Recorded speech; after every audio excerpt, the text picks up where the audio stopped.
West বেঙ্গলের এই একটি মাত্র হিল স্টেশন যেখানে প্রতিটা মানুষ একই রাতের মধ্যে পৌঁছে যেতে পারে খুবই ইজিলি, যার নাম দার্জিলিং, যাকে কুইন অফ হিলস নামে আমাদের প্রতিটা পর্যটকদের কাছে পরিচিত। সেরকমই আমি আমার মা এবং আমার বাবাকে নিয়ে, শ্রাবণীকে নিয়ে বেরিয়ে পড়ি জানুয়ারির 6 তারিখ দার্জিলিং এর পথে। বিশেষ করে মা বাবার কাছে প্রথমবার পাহাড়ে যাওয়ার একটা অন্যরকম অভিজ্ঞতা। তাদের আনন্দে আমাদের এই ছোট্ট ট্রিপটি খুবই সুন্দর হয়ে ওঠে। আজ এই ভিডিওতে সেই নিয়ে কিছু গল্প থাকবে, যেখানে 80% দার্জিলিং আমরা খুবই কম বাজেটে ঘুরে থাকি। চলো ভিডিওটা শুরু করি।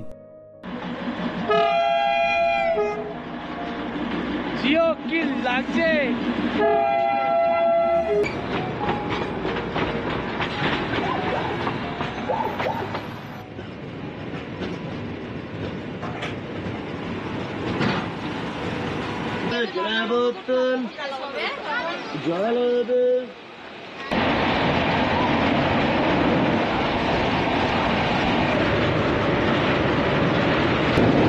স্টেশন ক্রস করে বালিপুর ক্রস করলাম। এখন ভালো করে যেন আমরা পৌঁছাতে পারি। রাত 11:20 ছেড়ে আমরা রওনা দিলাম। পরের দিন সকাল 9:05 আমরা পৌঁছাবো এনজিপি। মোট 573 কিলোমিটার, যা সময় নিয়েছিল 10 ঘন্টার মতো। এই ট্রেনে যেহেতু আমরা স্লিপার ক্লাসে জার্নি করেছি, তাই আমাদের ভাড়া পড়েছিল 365 টাকা করে এক একজনার।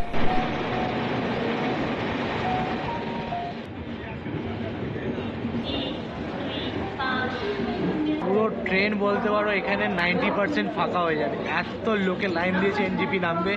সবাই পাহাড়ের দিকে ঘুরতে যাচ্ছে।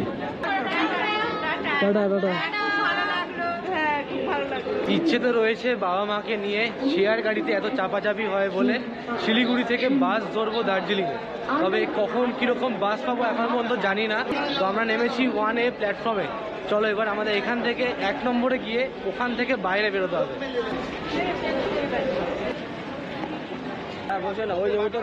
চারজন শিলিগুড়ি।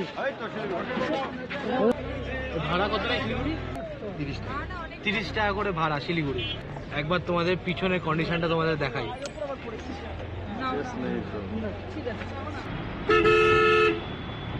এই শেয়ার গাড়িতে করে এলে একদম শিলিগুড়ি বাস স্ট্যান্ডের সামনে নামিয়ে দেয়, যেখান থেকে দার্জিলিং যাবার, কুচবিহার যাবার, আরো বিভিন্ন জায়গায় যাওয়ার বাস পেয়ে যাবে। এই দেখো এখানে বাস বেরোচ্ছে। শিলিগুড়ি বাস স্ট্যান্ডে পৌঁছতে 20 মিনিট সময় লাগলো। আপনারা চাইলে সেখান থেকে আমাদের মতন কিছু খাবার কিনে উঠে পড়ুন বাসে। বাসে মোটামুটি 2টো অবধি অ্যাভেলেবেল পাবেন।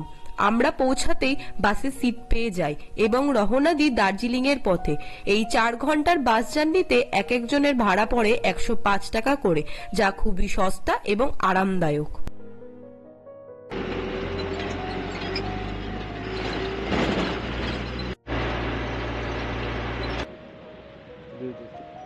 বুঝিস না, শুকিয়ে গেছে চুল। দাঁড়া দাঁড়া দাঁড়া দাঁড়া, রক্ত বেরোচ্ছে। রক্ত বেরোচ্ছে? তার মানে ফেটে গেছে।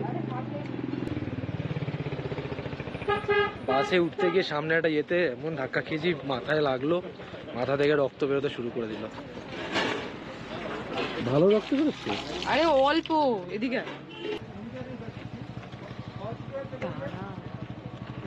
অলরাইট, আমাদের বাস একদম পিছনে দাঁড়িয়ে না। এখানে ভেজ পকোড়া নিলাম।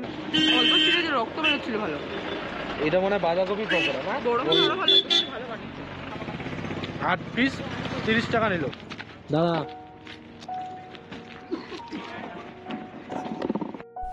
রোহিণীতে হল্টে দাঁড়ানোর পর রওনা দিই আবার। যত উপরে উঠি তত যেন পাহাড়ের সৌন্দর্য বাড়ছে। দেখতে দেখতে পৌঁছে যাই আমরা দার্জিলিং এর বাস স্ট্যান্ড, নাম চক বাজার। है आप बेफिक्र रहिए, होटल के सामने रोक देंगे, ठीक है? ওকে ওকে। আমরা এখান থেকে অমনি নিলাম, একদম শেয়ার ট্যাক্সি, 15 টাকা করে ভাড়া, 4 জনের 60 টাকা। নামতেই আমরা শেয়ার ট্যাক্সি নিয়ে রওনা দিই আমাদের হোটেলের দিকে। সময় লাগলো 4 মিনিট আর ভাড়া পড়লো 15 টাকা পার পার্সন। জু বা টি গার্ডেন বা রোপওয়ে যাবার যে শেয়ার গাড়িগুলো হয় 15 টাকা করে ভাড়া নেয়। আমরা 15 টাকা করে এলাম। এখান থেকে আসলেই কাউকে জিজ্ঞেস করবে ক্রাউন ইম্পেরিয়াল হোটেল, SBI এর ATM, তাহলেই কিন্তু সবাই জেনে যাবে বা বুঝে যাবে যে কোথায় যেতে হবে। যেহেতু অনেকটা লেট হয়ে গেছিল তাই ঢুকেই বসে পড়ি লাঞ্চ করতে। এই হোটেলের রেস্টুরেন্টটা নিজেদের, আর ভিতরটা খুব সুন্দরভাবে সাজানো। আমাদের যেহেতু খাওয়া দাওয়ার সাথে থাকার প্যাকেজ ছিল, তাই আজকের মেনুতে ছিল নিরামিষ ভাত, ডাল, তরকারি, ভাজা ও ডিমের কারি, সাথে ওনাদের এক নতুন রকম শাক বাটা। খাওয়া দাওয়া করে আমরা রুমে চলে যাই, যেটা একদম উপরে। রুমটার ভিতরে দুটো বেডরুম এবং একটা ওয়াশরুম, যেটা খুব সুন্দর এবং পরিষ্কার।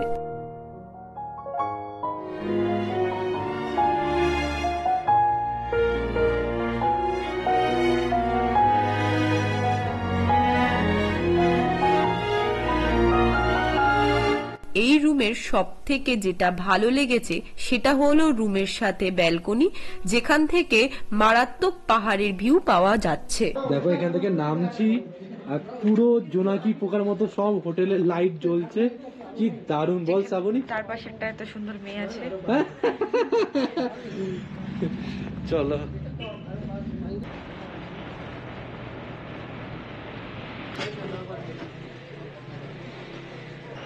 কিচেনেসে ব্যথা একটু থাকে, যতদূর আমি জানি, অনেকবার খেয়েছি। আমরা শেয়ার ট্যাক্সি করে চকবাজারে এসে সেখান থেকে পৌঁছাই দার্জিলিং এর ম্যাল রোড।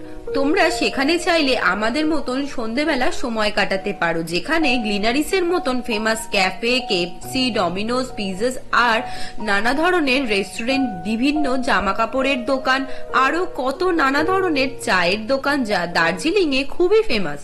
বিশেষ করে এই সন্ধেবেলায় ম্যাল রোড একটু বেশি ভিড় হয়। আমরা কিছুক্ষণ ঘোরাঘুরি করে সময় কাটাই। আর হ্যাঁ, গ্লিনারিসের সামনে সেলফি তুলতে ভুলবেন না, যা না তুললে মনে হয় দার্জিলিং ইনকমপ্লিট। ব্যাস, তারপর হোটেলে ফেরার পথে চকবাজার থেকে স্ট্রিট ফুড ট্রাই করলাম। মোমোস, চিকেন আর নানা রকমের আইটেম, চাউমিন, এগ রোলস, আরো কত কিনা বিক্রি হয়। আমরা সবাই মোমো এবং চাউমিন ট্রাই করে পৌঁছালাম হোটেলের দিকে। রাতে রুটি এবং ভাতের অপশন থাকলেও আমরা ভাতটাই প্রেফারেন্স করে নিই, তাই রাতে চিকেন এবং ভাত, তরকারি আর বাবার জন্য ডিম। প্রথম দিনটা এইভাবেই কেটে গেল।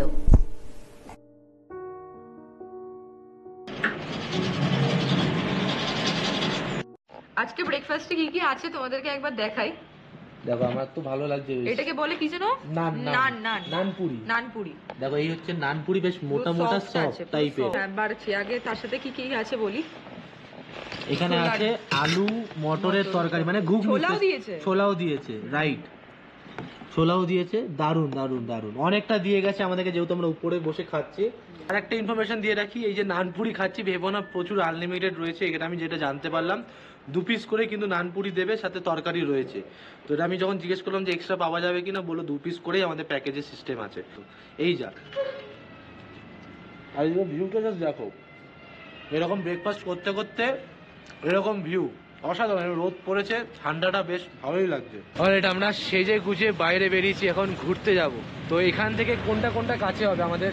এখান থেকে আপনি ধরুন 10 মিনিট হাঁটলে রোপওয়ে, রোপওয়ে, এই থেকে 5 মিনিট আপনার জু, হ্যাঁ, আর রোপওয়ে যাবেন, রোপওয়ে দিকে 2 মিনিট আরো একটু গেলে পরে আপনার এই টি গার্ডেন। ঠিক আছে।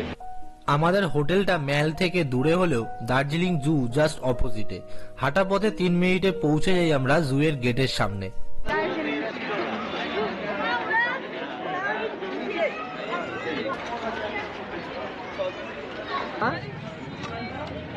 এই হলো দার্জিলিং এর জু, যা খুব সুন্দর এবং পরিষ্কার। আমার মতো যদি আপনারা দার্জিলিং ঘুরতে আসেন, তবে একবার হলেও জু ঘুরতে যাবেন। এই জুতে শুধু বাচ্চাদের নয়, বড়দেরও খুব ভালো লাগবে এবং শীতের জায়গা নানা রকমের পশু পাখি দেখতে পাবেন। সেই কারণেই বাবা মাকে নিয়ে এবারে জুতে ঘুরতে আসা। এই জু ঘুরতেই আপনাদের মোটামুটি 2 থেকে 3 ঘন্টা সময় লেগে যাবে, তাই আপনারা একটু চেষ্টা করবেন কিছুটা টাইম হাতে নিয়ে আসার।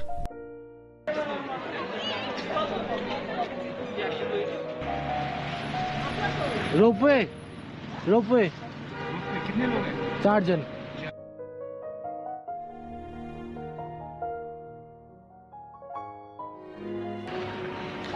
গাড়ি থেকে নেমে গেলাম। গাড়ি থেকে নামতেই এখানে একটা জিনিস চোখে পড়লো, তোমাদেরকে দেখাই।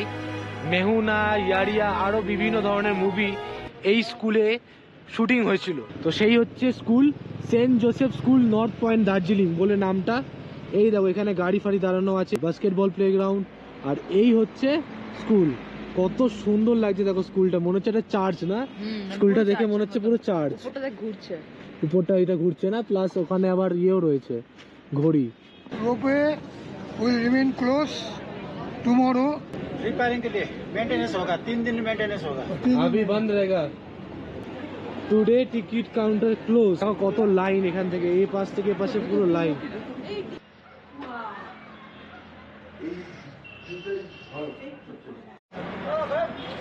बुलेट टैक्सी लगे तो बुलेट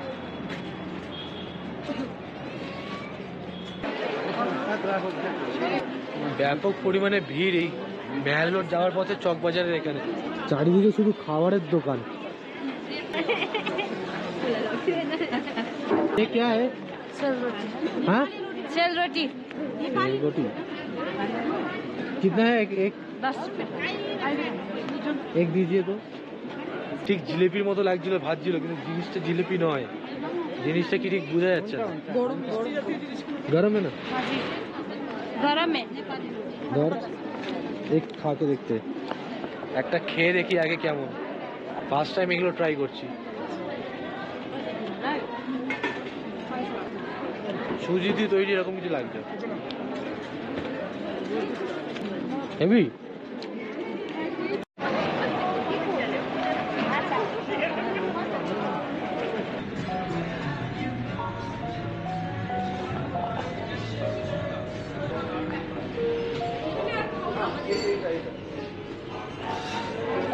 চলে এলাম দার্জিলিং এর গ্লিনারিজে, কি খাওয়া যায় টুকটাক দেখা যাক। সব ডেজার্ট রয়েছে এখানে, এখানে সব কেক ফেক রয়েছে। দেখো কত plane cake, small fruit cake, chocolate muffins, নিচে ব্লুবেরি। বাইরে ভিড় বেশি, ভিতরেতে সবাই বাইরেই বসে যায় ভিউটার জন্য। আর এখানে বাবা মা বসে, এই হচ্ছে পুরো ফুল ভিউ। কি হলো? সব জায়গা দিয়ে হাতাতে হবে। সেখান থেকে সবাই মিলে চলে যাই দার্জিলিং এর মহাকাল মন্দির ভিজিট করতে, যেটি ম্যাল রোডের ঠিক পাশেই। মন্দিরটা যেহেতু একটু উপরে, তাই উঠতে কষ্ট হলেও মা বাবা ঠিক উঠে যায়। মন্দিরে বেশ কিছুক্ষণ ঘুরে পুজো দিয়ে ছবি তুলে দেখি সবাই গোল গোল ঘুরছে, যেগুলোতে কিছু বুদ্ধিস্ট মন্ত্র লেখা রয়েছে। কিছু ঠাকুরের কাছে প্রার্থনা করে আমরা বেরিয়ে পড়ি দার্জিলিং স্টেশন ঘুরতে। যেহেতু আমাদের কপাল খারাপ থাকার কারণে কাঞ্চনজঙ্ঘা একবারও দেখতে পাই না, তবে হঠাৎ দেখি মা বাবা মোবাইল নিয়ে রেডি স্টেশনে টয় ট্রেনের ভিডিও করবে। তখনই কানে আসে টয় ট্রেনের হর্ন। ব্যাস স্বপ্ন পূরণ আমারও বাবা মার কাছে। টয় ট্রেনের সামনে দিয়ে দেখার ও দেখানোর। কিছুক্ষণ সেখানে ঘুরে আমাদের শেষ ডেস্টিনেশন বাতাসিয়া লুপের জন্য উঠে পড়ি একটা শেয়ার রানিং বোলেরোতে। 20 টাকা বা 25 টাকা করে ভাড়া নিয়েছিল। আমাদের দার্জিলিং এ এই ব্লগটি এডিট করতে এবং আপনাদের বলতে অনেক কিছুই মিস করেছি, যেটা আরো ভালো করে আপনাদের দেখানো যেত। আমার বাবা এরই মাঝখানে এক্সপায়ার করে যায় এবং মেন্টালি ঠিক না থাকার কারণে বহুদিন বাদে কিছুভাবে ভিডিওটা পোস্ট করলাম। আবারও ফিরছি নতুন ভিডিও নিয়ে আগের মতন করে খুব তাড়াতাড়ি। সবাই ভালো থাকবেন, সুস্থ থাকবেন। এই ভিডিওটা এমন করে এডিট করার কারণে সবার কাছে আগেই সরি চেয়ে নিলাম।